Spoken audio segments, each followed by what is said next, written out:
Democratic presidential debates are in Ohio. What you can expect on the stage tonight.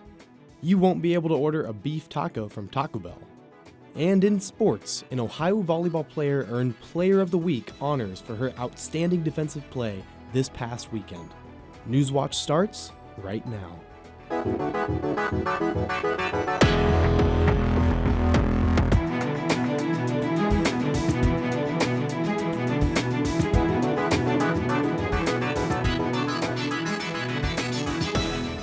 Good evening, I'm Connor Keurig. Thank you for joining us tonight. A Kentucky man is facing murder charges. Police say Terry Whitehouse killed his father-in-law and then kidnapped his own wife last week. Whitehouse was arrested after someone spotted the minivan that was wanted in connection to the case in Shelby County. Police were able to take him into custody after a brief chase. Whitehouse is expected to appear in court again next week. And in West Virginia, a minor is also facing murder charges. Huntington police say officers found a man with multiple stab wounds Saturday night. He later died of his injuries.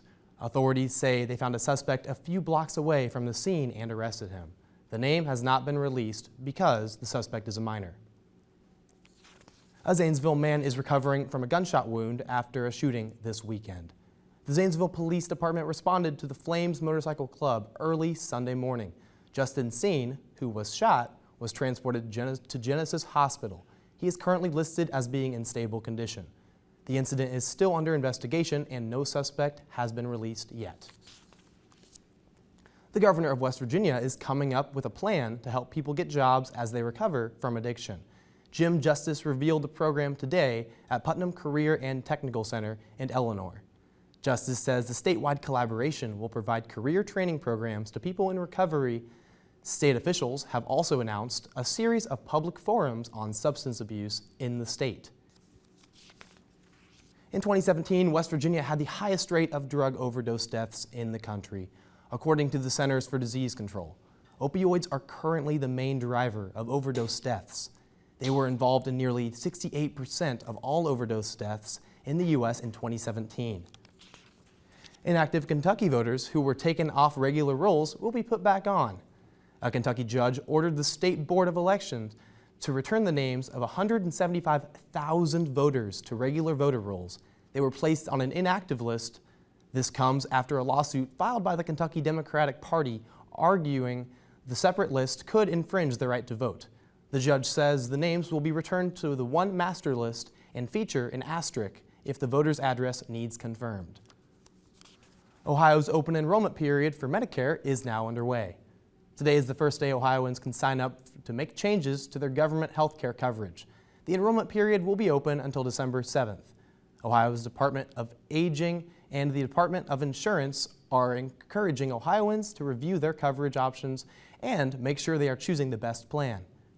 Now, let's go to Alyssa for a first look at the regional weather.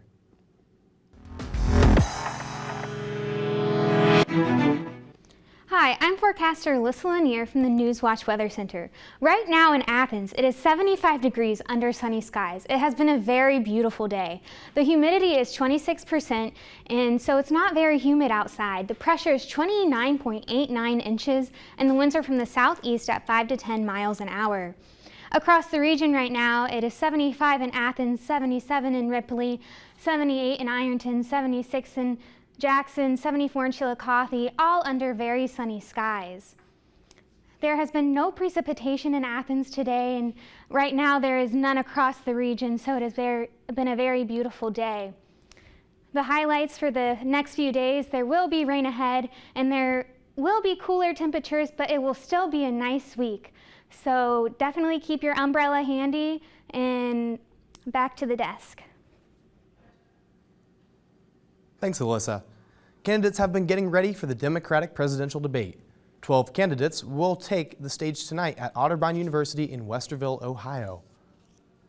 The candidates who qualified are Joe Biden, Cory Booker, Pete Buttigieg, Julian Castro, Tulsi Gabbard, Kamala Harris, Amy Klobuchar, Beto O'Rourke, Bernie Sanders, Tom Steyer, Elizabeth Warren, and Andrew Yang. It will start at 8 p.m. and end at 11 p.m. You can watch the full debate on WOUB-FM.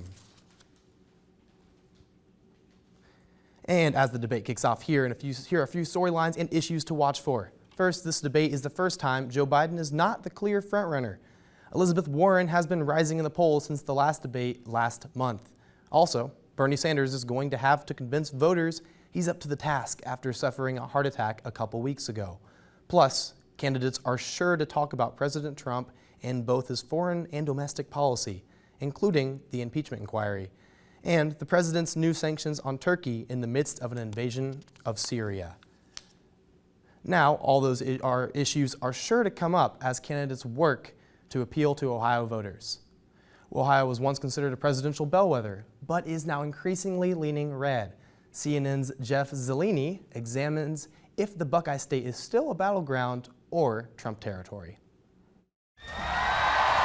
As Democratic presidential candidates descend on Ohio for their next debate tomorrow night, all eyes are on the state.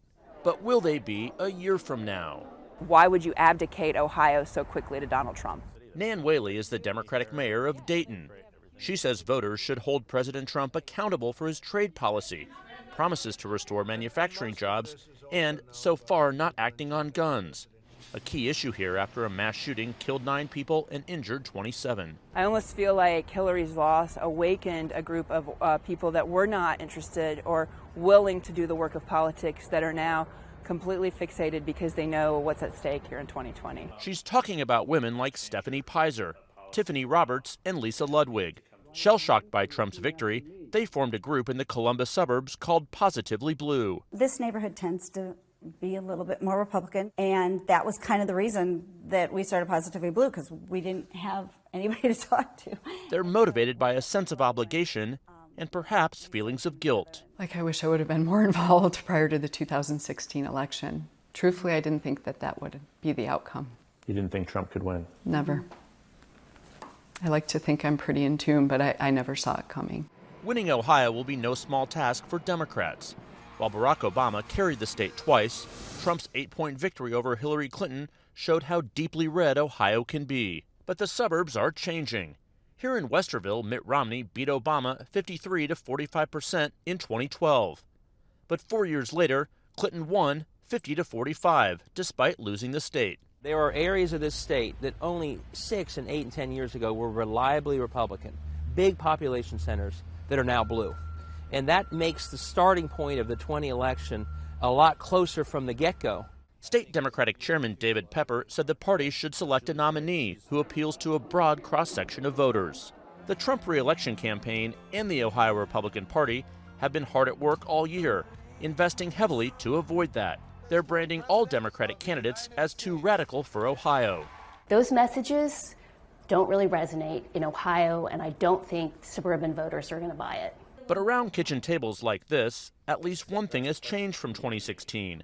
The Trump presidency is motivating Democrats. I've talked to people who admitted they voted for Donald Trump in 2016 and will not be doing so next time. And they've always voted Republican. Do you think that they're making a mistake by underestimating what is happening in your kitchen and in kitchens across Ohio? Oh, yeah. Yes. But don't tell them. Yeah. Now, our reporters are in Westerville tonight for the debates. Here's what the scene looked like just a few hours ago. So, be sure to tune into Newswatch tomorrow night at 6:30 p.m. on WOUB for the latest on the race for the White House. And tonight, you can watch the full debate on WOUB-FM. You might have to rethink that beef burrito you always get from Taco Bell.